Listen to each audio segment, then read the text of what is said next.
Welcome to Think Big with Dan and Qasim. Join hosts Dan Melnick and Qasim Masood as they explore big ideas, limitless possibilities, and engage with visionaries, entrepreneurs, and thought leaders who dare to dream big, get inspired, motivated, and find practical tips for personal growth.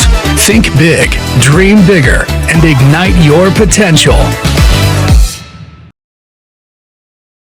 Welcome to Think Big with Dan and Qasim, and our guest today is Will. So, Will, if you want to go ahead and introduce yourself, tell us where you live and what you do.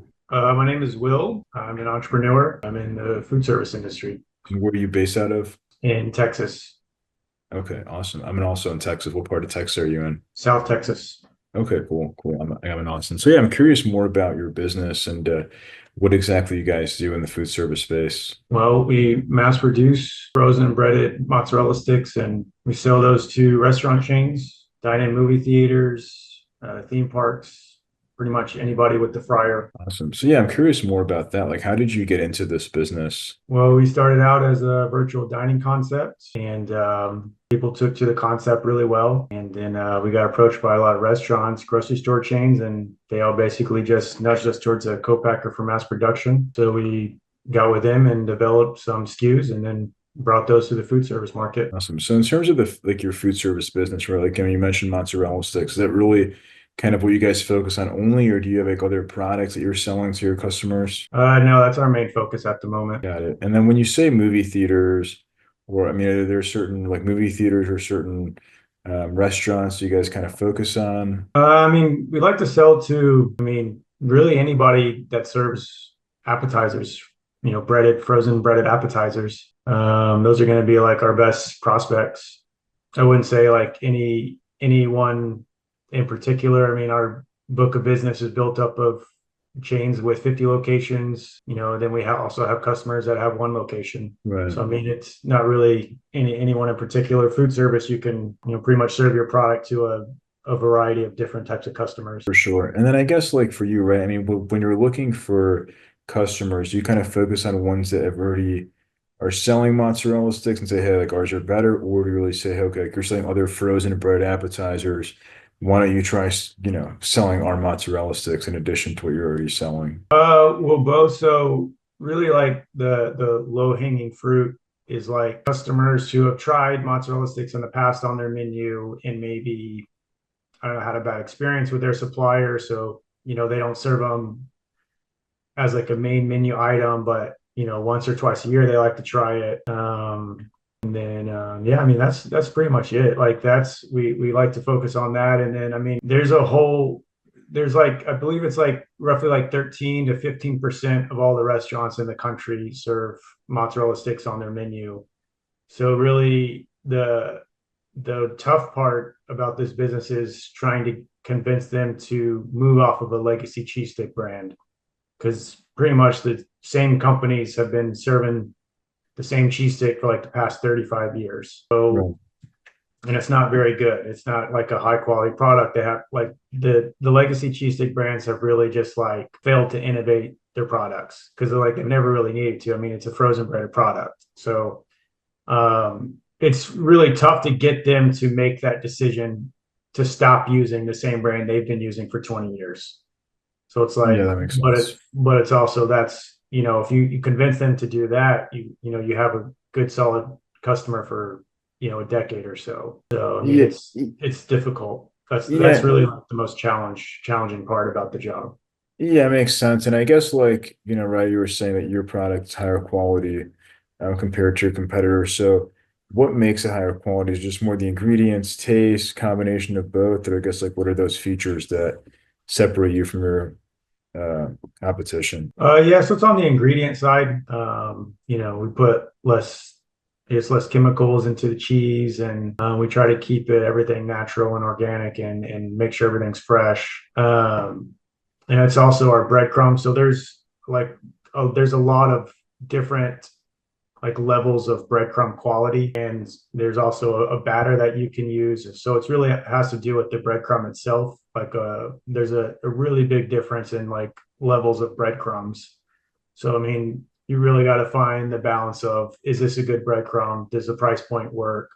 So I mean, it's really comes down to like the ingredients you put into the cheese itself, and then the type of breadcrumbs that you use. Right. Yeah, makes sense. Yeah, I mean, I think that's interesting. Yeah, breadcrumbs, cheese. I mean, obviously, the ingredients and chemicals. So like in terms of um preservatives, right? Like when somebody orders it, how long can they typically store it for? Like how much supply does one order typically have when they do place an order? How long do they have, or what do you Yeah, mean? yes. Like if somebody places an order, right, obviously there's like a shelf life.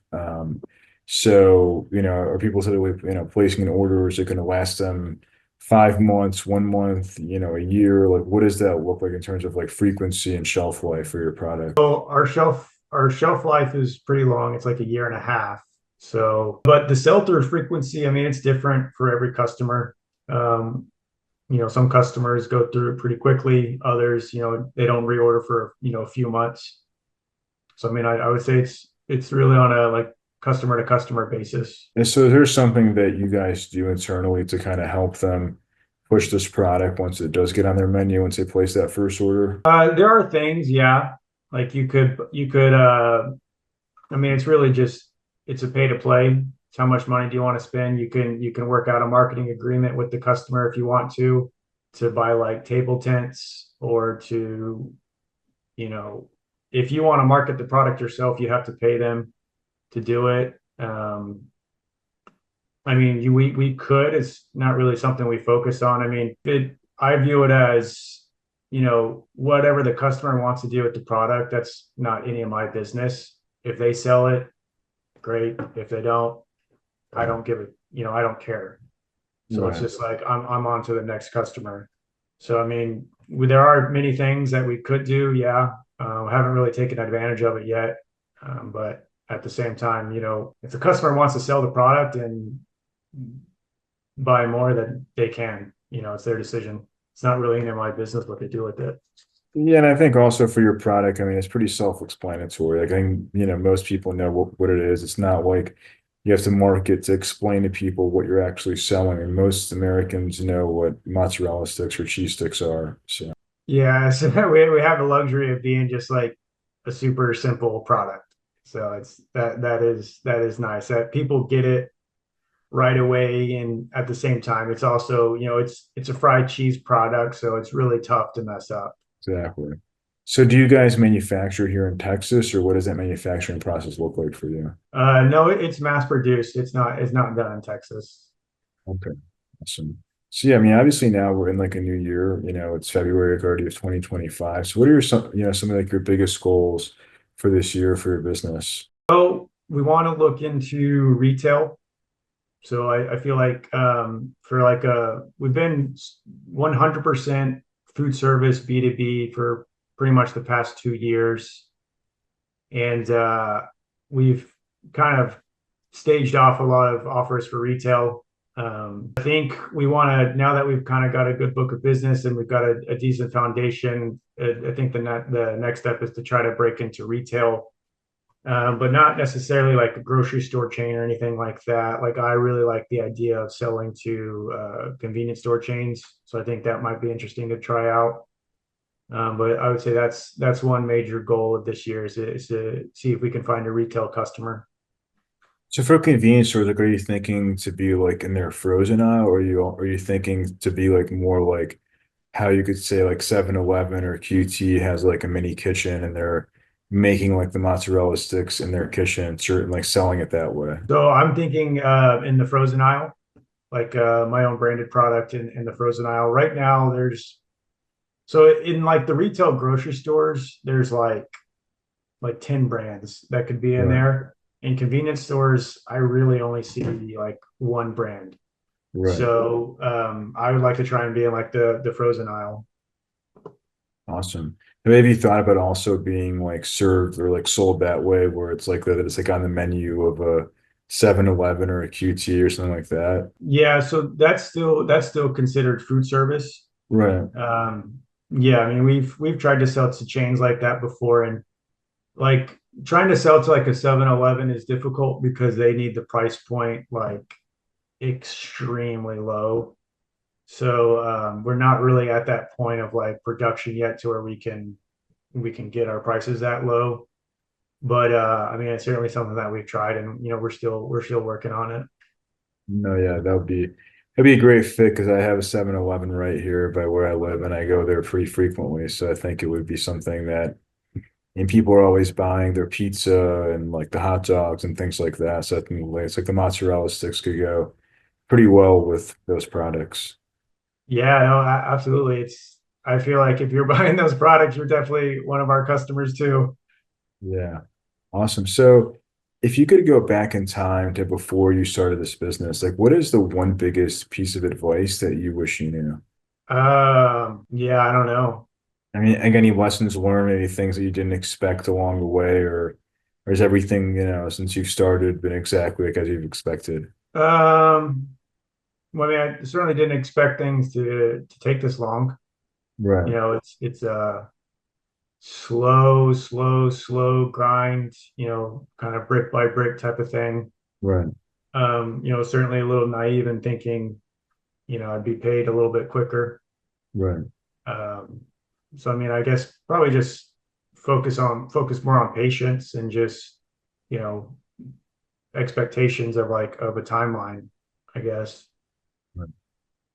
I mean, is a sales cycle sort of like similar to like retail when you're dealing with like food service, just because I know that with retail, they only have like certain openings and it's every when they do kind of reviews, maybe like once a quarter or a couple times a year. I mean, is that kind of similar for food service as well? Yeah, so like a lot of restaurants will try new things out on their menu. Yeah, like 3 times a year maybe, and like so and they might only make a decision like once a year, something like Right, that. right. So I mean, it's really just like you got to continuously stay in front of them and continuously follow up and try and get on the same page with them. Because yeah, it moves really slowly, and the decisions are made, I'd say once or twice a year. Yeah, that makes sense. Awesome. So yeah, if somebody watching this, if a restaurant or if any retail store was watching this and wanted to reach out to you, wanted to buy your product, what's the best way for somebody to get in contact? Well, you can check out our website. It's just www.bigstickwillies.com, and we have a sample request form. So you fill that out, and we ship some samples out. We ship them overnight, and then that's really the best way, especially for like like a specialty food brand like mine. Like we're not in retail stores, so you can't really go try it on your own. And we're not with like some of the major distributors to where you could just order it like one case at a time to test it on your own. So we're set up to where, you really got to come to us and request the product. And so I think the best way is, yeah, just check out our website, www.bigstickwillies.com, and fill out a sample request form, and we'll ship them out to you. Awesome. Well, Will, thanks so much for your time today. Of Sure. Thanks, man. I appreciate it. course.